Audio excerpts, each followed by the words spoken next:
بسم الله الرحمن الرحیم.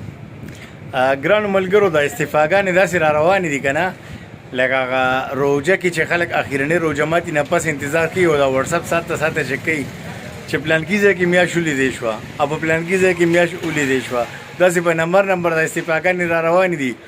خو پوه شه چې کله د عارف علوي استعفا ورکړي که نه صدر، نو پوه شه چې بس پی ټي آی ډي ته شوه، لاړه پی ټي آی ختمه شوه او هغه امید کې اخري کړن، امید کې اخري غولن شو.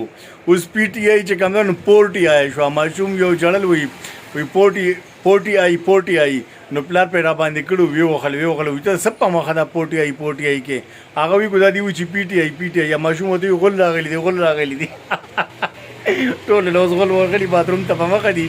والله د خیر کوي چې ګوره دې سیاسي پارټي ته وایم او سپیشلی مولانا فضل الرحمن صاحب ته وایم چې ګوره دا کم خلک استفاګانې ورکوي، نو ګوره ریکویسټ چې ګوره دا خلک پرې نه دی په پارټۍ کې، دا غداران دي.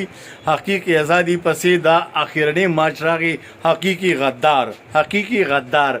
نو عارف علوي چې استعفا ورکړي نو پوه شه ملګرو چې پی ټي آی لاړه کرش شوه، ډي ته شوه او داسې غرقه شوه لکه چې بیخي نوم نشانې به یې روک شي. چېرته چې اوسئ ښاد او باد او خوشحاله اوسئ. یو جهان مننه.